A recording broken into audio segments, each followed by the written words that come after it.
check. Load them up, buddy! It's kilos, bro. No. Yes, duffel bags. Holy my God. Woo! Dude, Yes! That's a biggin'. Where's this going? Copy to you. SP1742. We've all experienced that jolt of panic at the sight of flashing lights in our rearview mirror, even when we're sure we've done nothing wrong. For most, a routine traffic stop ends with a warning or a ticket. But for some, it's the moment where their carefully constructed world of illicit activities comes crashing down. What happens when a simple traffic violation lifts the curtain on a hidden world of trafficking? Here's an example of how sharp-eyed troopers transformed a typical day into a multi-million-dollar bust. On March the 22nd, 2024, Ohio Highway State Patrol troopers expecting just another day of ticketing pulled over a box truck for some minor traffic slip-ups on Interstate 70, unaware that this stop was about to become one of the highlights of their career, not for the traffic violations, but for what was hidden inside. How are you? Good on yourself? Not too bad. I'm gonna pick up this penny that fell out of your door, okay? Is this your truck? No, it's a rental. A rental? Did you rent it? Yes. Okay, do you have the rental agreement and your license? Yes. That was also down there. I didn't want that to blow out. No problem. Can you do me a favor? Can you turn your headlights on? Yes. Also, be careful with how close you're getting to some of those other cars, okay? You got in behind that semi. You weren't speeding or anything, so just go around them or back off of them. I don't want you to crash or anything, okay?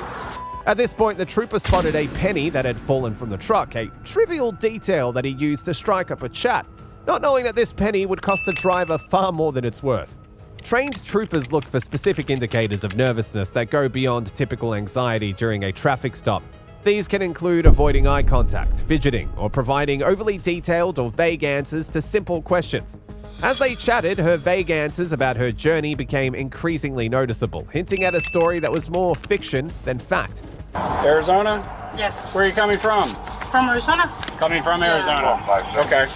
Where did you rent this at? Tucson, Arizona. In Tucson? Yes. Where are you headed to? Harrisburg. Harrisburg? Yes. Pennsylvania? Yes, Pennsylvania. Okay, all right. What takes you over there? Because I'm going to move over there. You're moving? Yeah. Okay.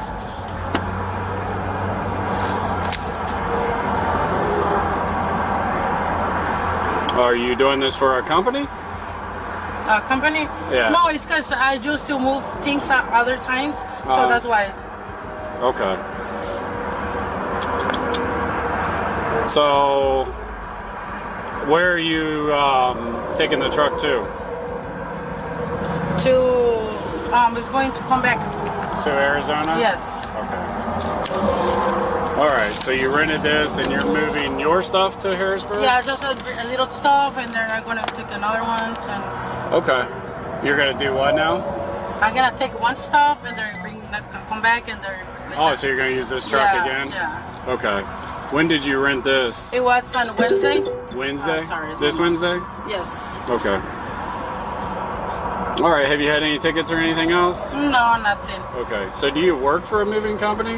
No, I used to work. Okay. Yeah, but I don't work. You don't do that anymore? Because it looks like you rented it under this. Andrea. Yeah, that was my company. Okay. So this isn't your company? No. What's in here right now? It's just some sofas and my luggage, just that. Sofas and Yes. luggage? Okay. And it belongs to you? Yes. Okay. Yes. I hear belongs this to a me. lot, okay? Yeah. And if you're doing it for pay, that's fine. I'm No, not here it to beat you. belongs to me. It belongs to me. All right. And then you're going to... So why are you going to drive the truck all the way back? Because, like I say, I'm coming to move over here, and then I'll go back and then bring another stuff. Okay. All right. Bear with me. Let me do some checking on some things, but that's why I have you stopped, okay? Yeah. Be careful. Have you had any breaks or anything? When did you leave Tucson? I just leave on Wednesday. Wednesday. So Yeah. you've been driving hard then if you're Yeah. here already. Where have you been sleeping at? At the hotel. Oh, you yeah, slept I'm at a renting, hotel? Yeah, Okay. How many nights? it's 2 nights. You spent 2 nights in a hotel? Yeah, no, one night, like I came on Wednesday, Uh-huh. I slept in the hotel, and then yesterday I slept in the hotel. And Okay. All right. Well, bear with me for 1 second. I'm going to check some things out, and I'll be back with you, Yeah. okay? All right. I'm just going to leave that stuff up there for Yeah, you, no okay? problem. All right. Andrea's story was like a puzzle with pieces that didn't fit. She said she was driving from Arizona to Pennsylvania and right back, a plan that didn't match her trunk rental timeline. She also mixed up her rental dates, but the paperwork told a different story. Her vague responses about what was in the truck and why she was making this trip were confusing, a classic sign of someone hiding something illegal. Unknown to her, her anxious vibes only cranked up the troopers' curiosity, and as their suspicions grew, so did their interest in what was really in that truck. This is a problem. So she said she rented this on Wednesday, which she did. Wednesday. Today's Friday. Smell that. You smell the air freshener? Yeah. It's all over the rental again. Doesn't. It doesn't smell like a car air freshener. It smells like a deodorizer, like a detergent, or like a Febreze or something. So she rented this in Tucson. Pickup date on the 19th. What? Not according to that. But here's the problem. She won't tell me the truth. She rented this under Andrea Celia Delivery, which is a company. She said she had a moving company. She doesn't work there anymore. She's going to Harrisburg, PA, and she's taking it back to Tucson. I'm like, if you're moving your stuff to Harrisburg, why are you driving this back? And she's like, well, I'm going to go back and get more stuff. Well, she's not going to make it back to Tucson and back to Harrisburg and back in the next 4 days. So one of two things is going on here. She's either lying about the moving stuff and this is not her stuff, or she's doing something else that she shouldn't be doing. That's really the only the reason for this. I mean, this is how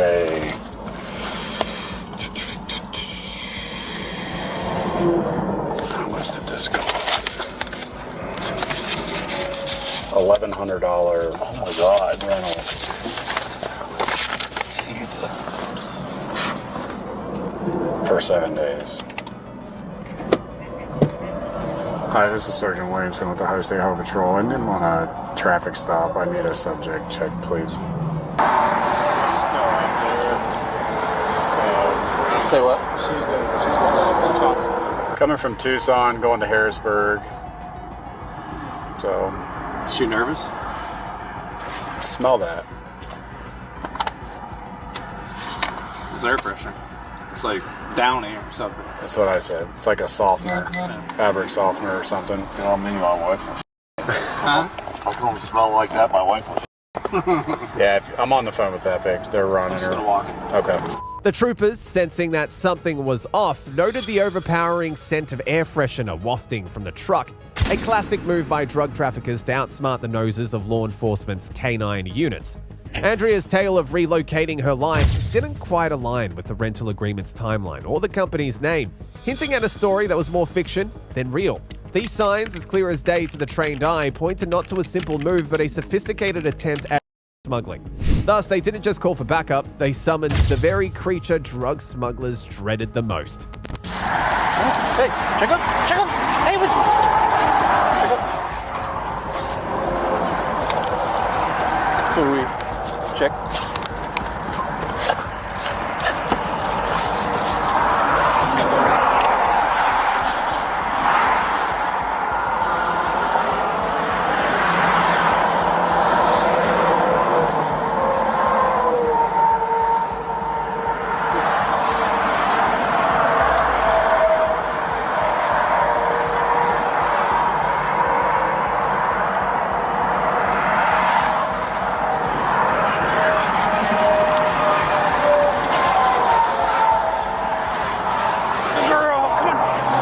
The deployment of a canine unit was not just routine procedure, it was the key to unlocking a Pandora's box. The Fourth Amendment demands probable cause, and what better cause than a dog's nose, trained to sniff out secrets. When the dog signaled, it was not just a cue for a search, but an invitation to uncover the unexpected. The troopers, ready for the ordinary, were about to step into the extraordinary, as the vehicle's search promised to reveal not just contraband, but a story far beyond their wildest traffic stop dreams. Hello. Help me come on back.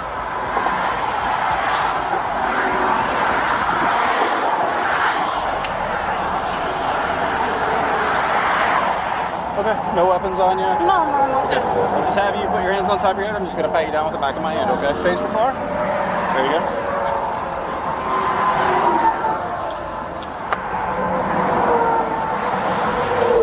Come back here. Just have you have a seat there, okay?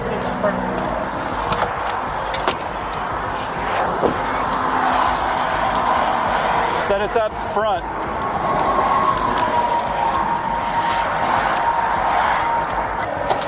It's not my stop, I don't care.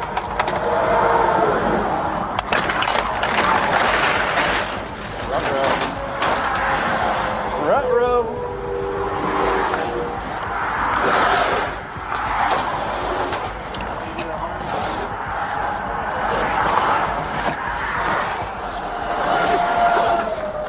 Load 'em up, buddy! What is it?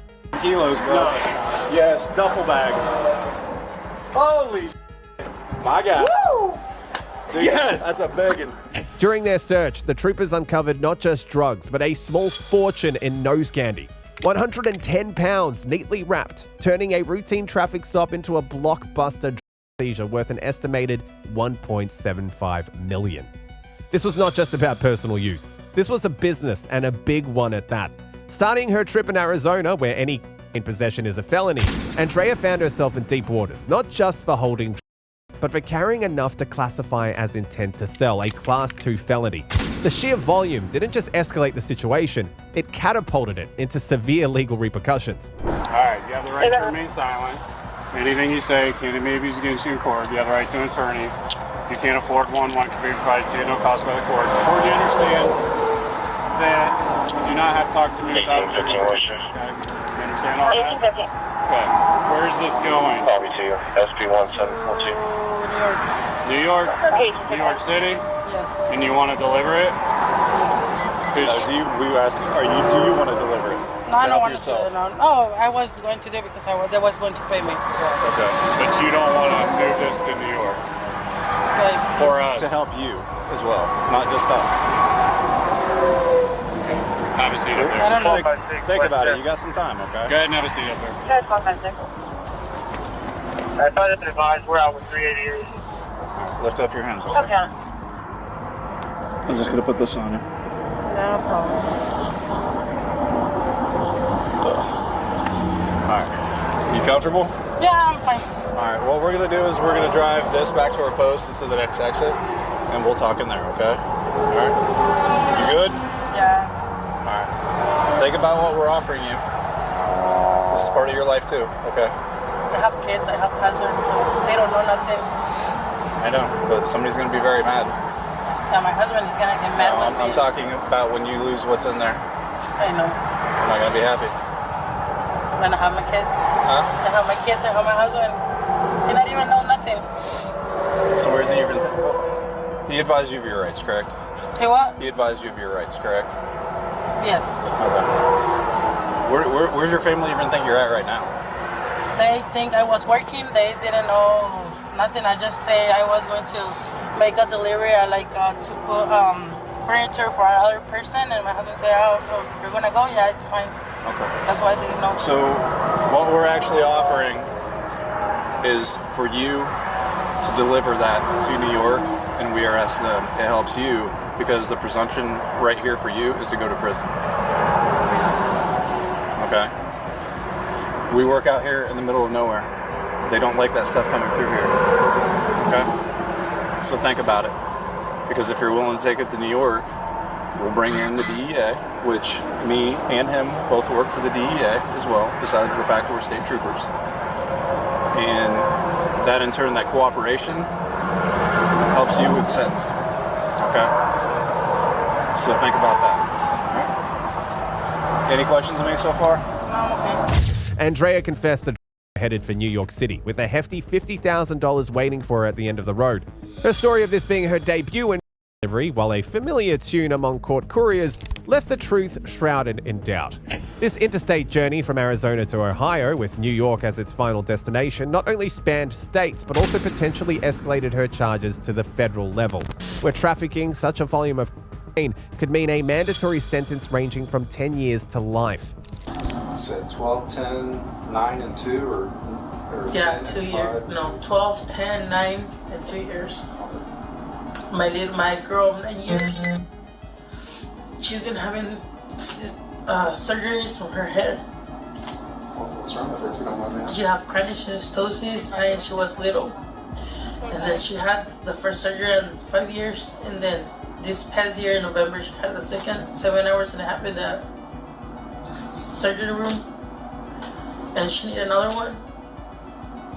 Like 2 or 3 more. I'm not gonna be there. Andrea disclosed her motivation for undertaking the drug transport: financial desperation driven by her daughter's medical needs. This claim, while possibly heartfelt, mirrors a narrative often used by those caught in illegal activities to appeal for leniency. Such stories, though emotionally charged, do not alter the legal severity of the act. As she was taken into custody, the gravity of her situation began to dawn, where her attempt to secure medical care for her child might now result in a prolonged separation. Well, so here's how the process works. I mean, from what you've told me, you haven't been arrested like this, so you don't know what's coming. If this goes stateside, we're going to take you to our jail about 20 minutes away. Okay? They'll put you in jail there. You'll see a judge on Monday. He's going to look at a preliminary investigation report and say, okay, you got caught with 50. No, this is what I'm doing. It was for them.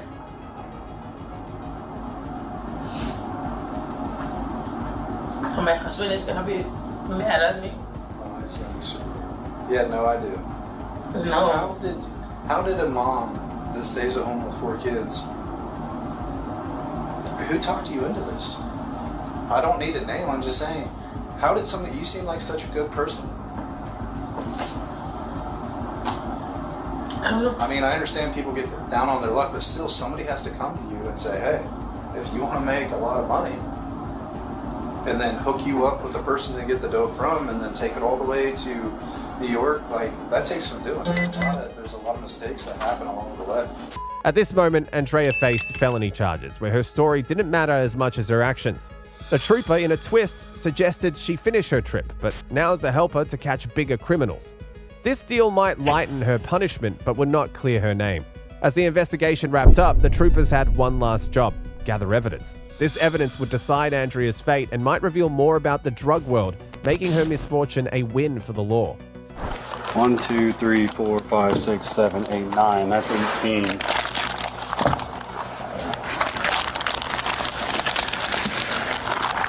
take us in a while.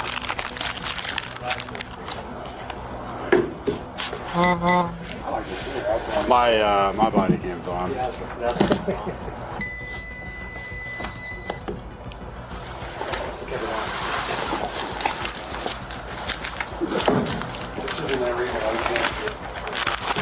That's how soft it is. Yeah. I bet that's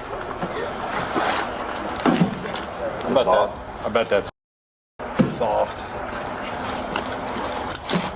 They all the same standard. No. They tested right there. You see they tested Yeah, they've cut both a bunch of them and tested them. Look at that. So that's 18. 1, 2, 3, 4, 5, 6, 7, 1, 2, 3, 4. That's 12. So that's 30, 31, 32. 18. 50. I got How many? 50. How many? 50. All right, that's about as good as pictures That's you're gonna get. 18. That's 12. Wait, no, I think it's more than that. I think it should be more than that. I think it's 52. You might as well make your face sound. 18, We're not done 19, for a 20, 32, and what was this? 18. It's 50. 50. Hey, Brad. No, don't. All right. Come on, dude. Let's get let's put it on You up there didn't do anything. let's put it on a hood and take a picture. Hold on. That works. Let me get evidence photos of this real quick. At this point, the trooper carefully listed and snapped photos of the cocaine packages. This step, meant to keep everything legal for court, might be the most orderly thing about Andrea's trip. In the end, she was taken into custody, and if convicted, she could face up to 25 years in prison and a fine of up to $50,000.